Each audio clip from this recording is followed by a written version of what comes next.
అచ్చముల్లై అచ్చముల్లై అచ్చమెన్బుదిల్లై. పవన్ కళ్యాణ్ కి క్షమాపణలు చెప్పిన తమిళ హీరో కార్తిక్. వివరాల్లోకి వెళ్తే రీసెంట్ గా ఆంధ్రప్రదేశ్ తెలంగాణలో చాలా హాట్ టాపిక్ అయిన తిరుమల తిరుపతి వెంకటేశ్వర స్వామి లడ్డు సాక్షాత్తు వెంకటేశ్వర స్వామి ప్రసాదాన్నే కల్తీ చేశారనే ఆరోపణలు ఇరు రాజకీయ పార్టీలు ఎదుర్కొంటున్నారు. ఈ లడ్డు మేటర్ ని పవర్ స్టార్ పవన్ కళ్యాణ్ గారు చాలా సీరియస్ గా తీసుకున్నారు.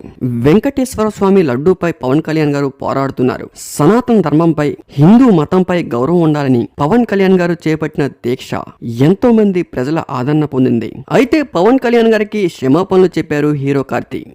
ఏదో అనుకోకుండా అన్ఫార్చునేట్లీ పొరపాటు జరిగింది, ఇంకెప్పుడు ఇది రిపీట్ అవ్వదు, ఈ ఒక్కసారికి నన్ను క్షమించండి పవన్ కళ్యాణ్ గారు అంటూ హీరో కార్తీ తన ట్విట్టర్ వేదికగా క్షమాపణలు చెప్పారు. అసలు ఆ ఈవెంట్ లో ఏం జరిగింది, కార్తీ గారిపై పవన్ కళ్యాణ్ కి ఎందుకంత కోపం వచ్చింది, రీసెంట్ గా జరిగిన ఈవెంట్ లో లడ్డూ ఫోటోని మెమ్స్ గా వాడి యాంకర్ మంజుల గారు కార్తీకి దీనిపై మీ ఒపీనియన్ ఏంటి అని ప్రశ్నించిన వెంటనే కార్తీ గారు ఈ టైంలో లడ్డు గురించి మాట్లాడటం కరెక్ట్ కాదు, అది చాలా సెన్సిటివ్ మ్యాటర్, ఈ టైంలో లడ్డు గురించి జోకులు వేయకూడదంటూ ఫన్నీగా రిప్లై ఇచ్చారు కార్తీ గారు.